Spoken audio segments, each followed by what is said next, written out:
ආයිබෝවන් හැමදෙනාටම අපි අද බලමු ගුත්තිල කාව්‍යයේ සුරංගන රැඟුම් වර්ණනාව පිළිබඳව. ගුත්තිල කාව්‍යයේ තියෙන සුන්දරම වර්ණනාවක් තමයි සුරංගන රැඟුම් වැනුම. ගුත්තිල හා මූසිල දෙදෙනා අතර ඇති වෙනවා වීණා වාදන තරගයක්.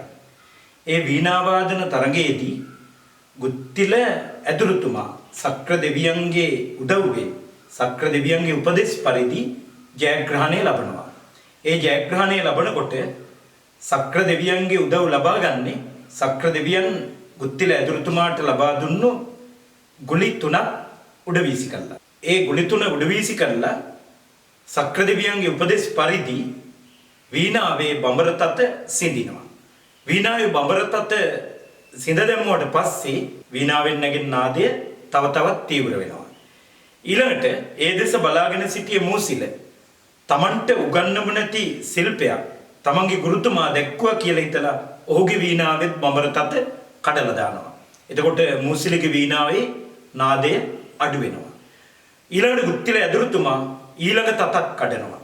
වීණාවේ නාදය තව තවත් තීව්‍ර වෙනවා. මේ විදිහට වීණාවේ සියලු තත් සිඳලා දැමුවට පස්සේ තත් සිඳුණු වීණාවෙන් සුන්දර නාදයක් තීව්‍රව ඇහෙන්න පටන් ගන්නවා. තත් සිඳුණු වීණාව වයන මූසිලගේ වීණාවෙන් සිද්ධ වෙන්නේ කිසිම හඬක් ධ්වනිත වෙන්නේ නැතුව යනවා. අන්නේ වෙලාවේ සක්‍ර දෙවියන් සමග පැමුණුණු සුරංගනාවියෝ දහසක් මිහිතලයට බැහැලා නර්තනයේ යෙදෙන්න පටන් ගන්නවා. ඒ නර්තනයේ යෙදෙන්නේ වීණාවේ නාදයට අනුව. ඒක තමයි සුරංගන රැඟුම් වැනුම කියලා ගුත්තිලයේ විශේෂයෙන් සඳහන් කරලා තියෙන්නේ. ඒ සුරංගන රැඟුම් වැනුමේ පළවෙනි කවිය තමයි රූ රැසේ අඳි නා ලෙසේ අත් ලෙල දිදි විදුලිය පබා රන් රසේ එක් වන ලෙසේ වෙන නාදනු පා තබ තබා කම්පසේ දෙන සැර ලෙසේ දෙස බල බලා නෙත ගින් සබා මම් කෙසේ පව සම් එසේ වර සුර ලඳුන් දුන් රංග සොබා. මේක තමයි ආරම්භ කවිය. දැන් මේකෙදි කියන්නේ රූප රාශියක් අඳිනවා වගේ. රූප රාශියක් අඳිනවා වගේ. අත් ලෙල දිදී විදුලිය පබා. විදුලි රේඛා වගේ අත් ලෙල දෙවමින්. වේගෙන් අත් ලෙල දෙවමින්. නර්තනයේ යෙදෙනවා කියන එකයි. අන්නේ වෙලාවට නර්තනයේ යෙදෙන සුරංගනාවියන්ගේ මේ නර්තන විලාසය දැක්කම ඒ දිව්‍යාංගනාවන්ගේ රංගනයේ ස්වභාවය මම කොහොම පවසන්න දානවා. එහෙනම් මේක තමයි සුරංගන රැඟුම් වැනුමේ ආරම්භ කවිය. එතකොට නර්තනයක් යෙදෙන තැන නර්තනයේ පසුබිමින් බෙර වාදන වැයෙන්න ඕනේ. මේ සුරංගනාවියෝ නටන්නේ වීණා වාදනයට අනුව. එතකොට රන් රසේ එක් වන ලෙසේ වෙන නාදනූපා තබ තබා මේගොල්ලෝ වීණාවේ නාදයට අනුව තමයි පාද තබන්නේ. හැබැයි ඒ වුණාට නැටුමක පිටුපසින් බෙර වාදනය වෙන්න ඕනේ. නර්තනයක පිටුපසින් බෙර වාදනය වෙනකොට තමයි නටන්න පුළුවන්. හැබැයි ගුත්තිල කවියා මේ සුරංගනාවියන්ගේ මේ නැටුමට පිටුපසින් වැයෙන බෙර පිළිබඳව කිව්වේ නැතුණාට බෙර වාදනයක් මේ කවියේ ශබ්ද ධ්වනි වලින් නිරූපණය කරලා පෙන්නනවා. රූ රැසේ අඳි නා ලෙසේ අත් කියනකොට බෙරේ එක ඇසකට ගහනවා. රූ රැසේ අඳි නා ලෙසේ අන්න බෙරේ එක ඇසකට ගහනවා. ඊළඟ ලෙල දිදී කියනකොට මෙහෙම බෙරේ ඇස් දෙකටම ගහනවා. ලෙල දිදී බෙරේ ඇස් දෙකටම තට්ටු කරනවා. ලෙල දිදී විදුලිය පබා. එතකොට මේ බ ශබ්දය යොදාගත්තා. ඒ බ ශබ්දේ නිසා බෙරයෙන් නැගෙන බුම් සද්දය නිරූපණය කරන්න සමත් වුණා. අන්න එහෙනම් නර්තන විලාසයක් ගැන කිව්වා. ඒ නර්තන විලාසය ලාස්‍ය නැටුමක්. දිව්‍යාංගනාවන්ගේ නැටුම ලාස්‍යයි. එතකොට නලංගනන්ගේ නැටුම ලාස්‍යයි. එහෙනම් ලාස්‍ය නැටුමේ පසුබිමින් වැයෙන බෙර හඬ මේ කවියේ ශබ්ද ධ්වනි වල යොදාගත්තා. එතකොට රූ රැසේ අඳි නා ලෙසේ අත් ලෙල දිදී විදුලිය පබා. එතකොට මේ ලාස්‍ය නැටුමේ ස්වභාවය මවන්න මේ ශබ්ද ධ්වනි සමත් වුණා වගේම ලාස්‍ය නැටුම පසුබිමින් වැයෙන බෙර හඬ මවන්නත් මේ ශබ්ද ධ්වනි යොදාගත්තා. ඒ අනුව සුරංගන රැඟුම් වැනුමේදී අර්ථධ්වනිය පෝෂණය කරන ශබ්ද ධ්වනි යොදා ගන්න බව පේනවා. කවියා වචන වලින් කියන අර්ථය පෝෂණය වෙන ශබ්ද ඔහුගේ වචනවල යොදාගෙන තිනවා. ඒක තමයි ගුත්තිල කවියගේ සුරංගන රැඟුම් වෙනුමේ තියෙන විශේෂත්වයේ බවට පත් වෙන්නේ. ඊළඟට ගුත්තිල කවියා ලාස්‍යනටුම කෙමෙන් උච්චස්ථානයේ කරා යනාකාරයේ දෙවෙනි කවියේදී පෙන්වනවා. පුන් මදාරා මල් දමින් මුදු දිගු සුනිල් වර ලෙස ගොතා. දැන් බලන්න මේකෙදි කවිය කියන්නේ පිපුණා වූ මදාරා මල් මාලා කේශ කලාපයේ ගොතාගෙන ඊළඟට අනංගයාගේ කීර්ති ලතාව බඳු මුතු හර පපුවේ පැලඳගෙන මේ සුරංගනාවියන් නර්තනයේ යෙදෙනවා කියලා. බලන්න මේක යොදාගත්ත ශබ්දත්වනිය. දැන් මේකෙදි කවියා ගුරු අකුරක් මුලට යොදා ගන්නවා. ඊළඟට ලඝු අකුරක් යොදා ගන්නවා. ආයිත් ගුරු අකුරක් යොදා ගන්නවා. දැන් මෙතන ගුරු අකුරයි ලඝු අකුරයි නැවත ගුරු අකුරයි. එහෙනම් ගුරු අකුරක් මුලට යොදලා ආයිත් ලඝු අකුරක් යොදලා ආයිත් ගුරු අකුරක් යෙදීම තුළ ඇති කරන ශබ්දධ්වනිය තුළින් මොකද වෙන්නේ? ලාස්‍යනටුම උච්ච ස්ථානයේ කරා යන ආකාරය නිරූපණය වෙනවා. ඊළඟට බලන්න මන් මදා. ඒකෙත් එහෙමයි. මන් කියන්නේ ගුරු අකුරක්. අයිත් මයන්න ලඝු අකුරක්. දායන්න ගුරු අකුරක්. මන් මදා. ඊළඟට බලන්න මන් නදා.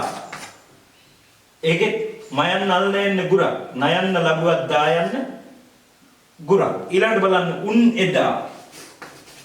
උන් එදා දුන් රංග දුටොත් තව සත් සැපත් කව රෙක් පතා. අන්න උන් කියන එක ගුරු අකුරක්. එයන්න ලඝුවක් දායන්න ගුරු අකුරක්. එතකොට මේ හැම පේලියකම මුල යොදාගත්තේ ගුරු අකුරයි ලඝු අකුරයි ගුරු අකුරයි. ගුරු අකුරයි ලඝු අකුරයි ගුරු අකුරයි. මෙන්න මේ කියන ශබ්දධ්වනිය තුලින් ලාස්‍යනටුම වේගයෙන් උච්ච ස්ථානයේ කරා යන ආකාරයට පෙන්නනවා. එතකොට බලන්න පුන් මදාරා මල් දමින් මුදු දිගු සුනිල් වර ලෙස ගොතා.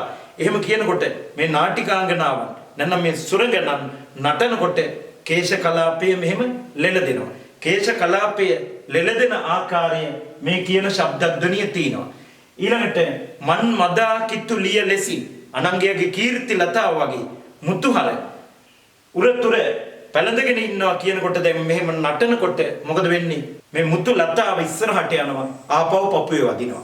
ඒ කියන ශබ්දධ්වනිය තුලින් එහෙනම් මුතුහර නර්තනයේ ස්වභාවයට ඉස්සරහට ගොස් ආපහු පපුවේ ප්‍රදේශයට ඇවිදින් ස්පර්ශය වෙමින් වදින ආකාරය නිරූපණය කරනවා. එතන කවියා ශබ්දධ්වනිය තුලින් අර්ථධ්වනිය මනාව පෝෂණය කරන්න සමත් වෙනවා. ලාස්‍යනටුම මදක් උච්ච ස්ථානයේ කරා යන ආකාරයේ මේ ශබ්දධ්වනිය වල යොදාගෙන තියෙනවා. දැන් ඊළඟට කවියා මොකද කරන්නේ? පිපි සමන් කුසු මන් පටින් තන රන් හසුන් මන් මෙන් බැඳේ ළඹ සවන් දිගු රන් පසින් දන net මුවන් බඳිමින් තදේ මද පවන් වැද ලෙල පහන් සිලු මෙන් රැඟුම් දෙන රන් බඳේ දිලි ඔවුන් රු සිරි නුවන් වන් බඹ උවත් දෙහැනින් මිදේ. දැන් බලන්න මේකෙදි කවියා යොදාගන්නේ කොහොමද? පිපුණා වූ සමන්මල් මාලාවන් පයෝදර වටා ගොතාගෙන. ඒතකොට පයෝදර වසාගෙන තින්නේ පිපුණු සමන්මල් මාලාවන් මේ පයෝදර වල ඔතාගෙන. ඊළඟට ළඹ සවන් දිගු රන් පසින්. එතකොට ළඹ සවන් මේ එල්ලෙන කම්පෙති රම් පසින් රත්තරම් පත්තරයක් ඒ කම්පෙති වල බැඳගෙන. නර්තනයේ යෙදෙනකොට මේ කම්පෙති වල රත්තරම් පත්‍රයක් බඳිනවා. ඊළඟට බලන්න තුන්වෙනි පේලියේදී කියනවා මද පවන් වැද ලෙල පහන් සිළුමෙන්. එතකොට මෙහෙම සුළඟ වැදිලා මද සුළඟ වැදිලා ලෙලදෙන පහන් සිළු වගේ. මෙහෙම ලෙලදෙන පහන් සිළු වගේ තමයි නර්තනයේ යෙදෙන්නේ. මේ නර්තනයේ යෙදුවම බඹ උවත් මහා බ්‍රහ්මයා උවත් තමන්ගේ ධ්‍යානයෙන් තමන්ගේ දෙහැණි තමන්ගේ ධ්‍යානයෙන් මිදෙනවලු. දැන් බලන්න මේ යොදාගත්ත ලඝු අකුරු තුනක් අග ගුරු අකුරක්. පි පි සා මන්. බලන්න පියන්න ලඝු අකුරක් පියන්න ලඝු අකුරක් සයන්න ලඝු අකුරක්. මෙතන තියෙන්නේ ගුරු අකුරක්. ලඝු අකුරු තුනක් අග ගුරු අකුරක් යොදාගත්තා. පිපි සමන් කුසුමන් පටි. දැන් බලන්න ළඹසවන් කියනකොට ලඝු අකුරු තුනක් අග ගුරු අකුරක්. බලන්න ඊළඟට තුන්වෙනි පේලියේදී මද පවන් මයන්න දයන්න පයන්න ලඝු අකුරු තුනක්. වයන්න අල්ලයන්න ගුරු අකුරක්. එතකොට දියන්න ලියන්න ඔයන්න ලඝු අකුරු තුනක් උයන්නල් නැන්න ගුරු අකුරක්. එහෙනම් සෑම පේලියකම ආරම්භයේදීම ලඝු අකුරු තුනකුයි ඒයක් ගිස්සේ ගුරු අකුරුක යොදාගත්තා. ලඝු අකුරු තුනයි ඒයක් ගිස්සේ ගුරු අකුරයි. එතකොට ලඝු අකුරු තුනයි ගුරු අකුරයි යොදාගත්ත නිසා මොකද වෙන්නේ? නර්තනය පිටුපසින් ඇහෙන බෙර වාදන ඇහෙනවා වගේම ඒ නර්තනයේ උච්ච ස්ථානයේ කරා යන ආකාරය මැවෙනවා. මහාචාර්ය වික්‍රමසිංහ කියනවා මේකේ තියෙන්නේ තකට ජිංගත කියන බෙරපදේ. එතකොට තකට ජිංගත කියන බෙරපදේ ඇහෙනවා පිපි සමන් ලම්බ සවන් මද පවන් දිලි ඔවුන් කියනකොට ඒ ශබ්ද ධ්වනිය වල තියෙන්නේ මොකද්ද?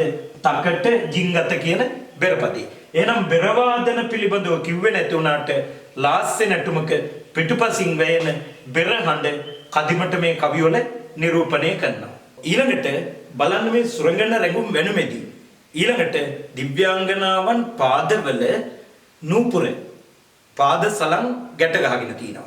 ඒතකොට මේගොල්ලෝ නටනකොට මේ පාදවල තියෙන පාද සලන් සෙලවෙනවා. ඒ පාද සලන් සෙලවෙන්නේ හරියට නර්තනයේ යෙදෙන රිද්මයට අනුවයි.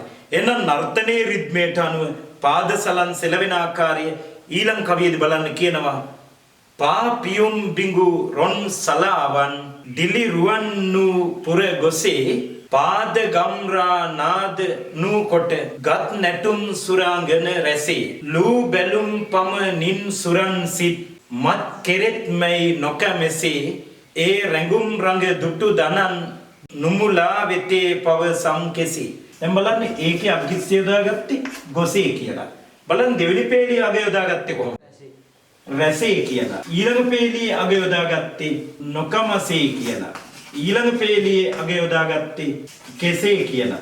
එතකොට මේ අග යොදාගත්ත ගොසේ කියන එකේ සකාරය නිසා රැසේ කියන වචනේ සකාරය නිසා නොකමසේ කියන වචනේ සකාරය නිසා කෙසේ කියන වචනේ සකාරය නිසා මේ සකාරයේ මේ ෂ ශබ්දයේ නැගෙන ශබ්ද ධ්වනිය නිසා පාපියුම් නෙළුම්මල් හා සමාන පාදවල ගැටගසාගෙන තියෙන නූපුරු ගොස නැත්නම් පාදගම් වලින් හා ඒ නූපුර වලින් ඇහෙන ഘോഷාකාරී ශබ්දය ඒ මනාව නිරූපණය කරනවා.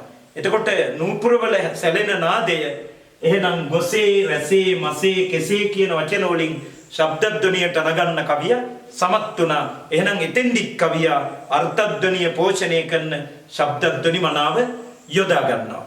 එතකොට මෙතෙන්දි කවිය කියනවා දිව්‍යාංගනාවන්ගේ පාද නෙළුම්මල්ලු.